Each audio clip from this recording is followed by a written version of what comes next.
Europe 1, bonjour, Raphaël Duchemin. Eh oui, il est déjà 7h-5, c'est l'heure de votre petit coup de patte, Nadia Dame. On part au cinéma. Oui, il y a au cinéma des comédies drôles, pertinentes, acides, grinçantes.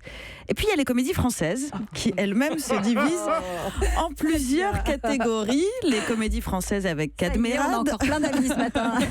les comédies françaises avec Danny Boone, les comédies françaises avec les deux, ou encore les comédies avec des acteurs dont la sortie en salle coïncide avec le prélèvement du tiers provisionnel. Nous, quand on est un peu ric-rac en fin de mois, on retire une tomate au moment de peser les légumes chez Auchan. Les acteurs, eux, ils appellent Fabien Ottoniente pour lui dire « Dis donc, j'ai ma taxe d'habitation qui va tomber. T'aurais pas un film qui se passe dans un camping, où on peut se foutre de la gueule des habitants du Pas-de-Calais en portant un slip trop petit ?» Et ça marche à chaque fois. Et il y a surtout les films avec l'acteur Christian Clavier. Son prochain film s'appelle Momo. C'est déjà tout un programme. Il va sortir en salle le 27 décembre. Et voilà le pitch. Monsieur Priou, interprété par Clavier, découvre qu'il a un fils caché atteint de surdité. S'ensuit une suite de gags absolument hilarants sur le handicap. Et si ça vous dit quelque chose, c'est normal, puisque depuis environ 15 ans, l'ensemble de la filmographie de Christian Clavier repose sur l'idée que rire des minorités ou du handicap, c'est rigolo. Il y a eu À bras ouverts, qui riait allègrement de la communauté rome. Si j'étais un homme, qui riait des transgenres. Et bien sûr, qu'est-ce qu'on a fait au bon Dieu, qui brodait interminablement sur la blague. C'est l'histoire d'un arabe, d'un juif et d'un noir sur un bateau.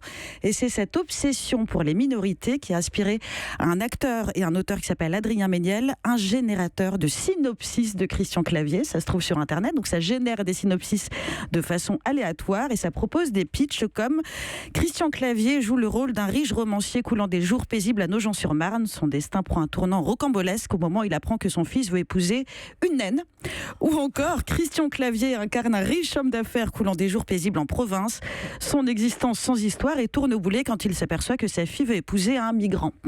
Vivement le film où Christian Clavier découvre que sa fille va se marier avec un cul-de-jatte aborigène obèse et adhérent au Parti Socialiste. Voilà, on a encore donc plein d'amis ce matin, notamment dans le cinéma français. Merci Nadia Dame, on vous retrouve dès lundi, jeudi. Demain, c'est Michael Hirsch pour ses lettres.